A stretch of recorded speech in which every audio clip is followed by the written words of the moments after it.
বাংলাদেশ কি শেষ পর্যন্ত ঢাকা টেস্টের প্রথম ইনিংসে 400 অতিক্রম করতে পারবে নাকি পারবে না, এটা নিয়ে একটা সন্দিহানের জায়গা ছিল। তবে সকল শঙ্কাকে উড়িয়ে দিয়েছেন বাংলাদেশের লিডিং পেসার তাসকিন আহমেদ। তিনি বাংলাদেশের পেস বোলিং আক্রমণের লিডার হলেও ব্যাটিংয়েও কিন্তু দুর্দান্ত পারফরমেন্স করেছেন। 147 স্ট্রাইক রেটে তাসকিন আহমেদ আজকে ব্যাটিং করেছেন এবং শেষ পর্যন্ত বাংলাদেশের রানটা 413-তে গিয়ে থামে। এর আগে যদি আজকের দিনের শুরুতে একটু ব্যাক করি, আজকের দিনের শুরুটা গতকালকে অপরাজিত থেকে মুশফিকুর রহিম এবং লিটন কুমার দাস আজকে শুরু করেন এবং তারা দারুণ পারফরমেন্স করছিলেন শুরুর দিকে। তবে লিটন দাস শেষ পর্যন্ত তার উইকেটটাকে কাইন্ড অফ গিফট করে দিয়ে আসেন এবং মুশফিকুর রহিম 50 তুলে নিলেও সবার আশা ছিল যে মুশফিকুর রহিম তার জন্মদিনের দিনটাকে রাঙাবেন সেঞ্চুরির মাধ্যমে, কিন্তু শেষ পর্যন্ত কিন্তু মুশফিকুর রহিম সেঞ্চুরির দেখা পান নাই। 71 রানেই তাকে ফিরতে হয়, কেননা শেষের দিকে দেখেছিলাম আমরা যে ওইভাবে মুশফিকুর রহিম কোনো ব্যাটারের সাপোর্টটা পায় নাই, টেল এন্ডারদের সাথে আসলে ব্যাটিং করতে হয়েছে এবং তখন মুশফিক আসলে আর ইনিংসটাকে বড় করতে পারেন নাই। মুশফিকুর রহিম আজকে দারুণ পারফরমেন্স করেছে, শুধু আজকেই না, বাংলাদেশের যে বর্তমান যে টেস্ট টিমটা তার মধ্যে সবচেয়ে নির্ভরযোগ্য ব্যাটার যদি বলেন তাহলে মুশফিকুর রহিমের নামটাই কিন্তু সবার আগে আসবে।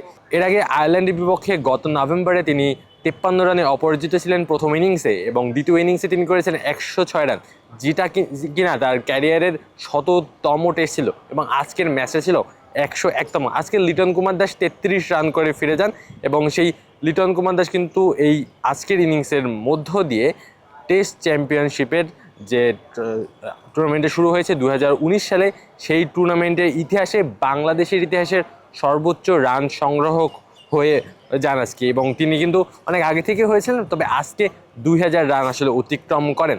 তাছাড়া নাজমুল হোসেন শান্ত গতকালকের ম্যাচে দুর্দান্ত পারফরমেন্স করেছে। তাছাড়া আজকে কিন্তু তাইজুল ইসলামও বাংলাদেশ টিমের ব্যাটিং অর্ডারে দারুণ ছন্দে ব্যাটিং করেছেন এবং মুশফিকুর রহিমকে কিন্তু সঙ্গ দিচ্ছিলেন। তিনি কিন্তু শুরুর দিকে একদম স্ট্রাইক রোটেট করে খেলছিলেন, বল এবং রান সংখ্যা কিন্তু তার একেবারে সমান ছিল একটা পর্যায়ে দেখা গিয়েছে। তবে শেষ পর্যন্ত 70-এর উপরে স্ট্রাইক রেটে তিনি ব্যাটিং করেছেন এবং মিরপুরের যে এই আজকের পিচটা, এটা কিন্তু সবাই জানে স্পোর্টিং উইকেটে আসলে খেলা হচ্ছে, যেটা কিনা স্পিনারদের চেয়ে বোলিং ফ্রেন্ডলি এবং পাশাপাশি ব্যাটিং ফ্রেন্ডলি, অর্থাৎ পেসাররা ভালো ক্রিকেটটা খেলবে, পাশাপাশি ব্যাটারদের জন্য একটা দারুণ একটা পিচ বলতে পারেন। টেস্টের যে মর্যাদাপূর্ণ লড়াই, টেস্টকে বলা হয় যে মর্যাদাপূর্ণ একটা লড়াই, সেখানে ব্যাটারদের জন্য একটা স্বর্গই ছিল মিরপুরের এই পিচ এবং সেখানে কিন্তু বাংলাদেশের ব্যাটাররা দারুণভাবেই এক্সিকিউট করেছে। হয়তো আরও বেটার কিছু এক্সপেক্টেড ছিল, তবে সেটা আসলে হয় নাই। Which is the world-class cable brand? Walton Cables, নিরাপদ আগামী সংযোগ। গতকালের দিকে একটু ফিরে তাকানো যাক। গতকাল প্রথম দিনের ম্যাচ ছিল এবং সেখানে বাংলাদেশের ব্যাটাররা কিন্তু ভালো একটা শুরু করতে পারে না। শুরুতেই বাংলাদেশের দুই ওপেনার সাদমান ইসলাম এবং মাহমুদুল হাসান জয়কে বাংলাদেশ হারায় মাত্র 11 ওভারের সময়।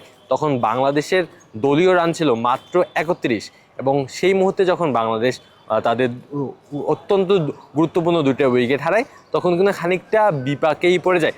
সেখান থেকে বাংলাদেশের দুই নির্ভরযোগ্য ব্যাটার নাজমুল হোসেন শান্ত এবং মুমিনুল হক দারুণ একটা পার্টনারশিপ করে, 100-র উপরে একটা পার্টনারশিপ ছিল এবং সেখানে শেষ পর্যন্ত নাজমুল হোসেন শান্ত 101 রান করেন এবং মুমিনুল হক 91 রানে থামেন।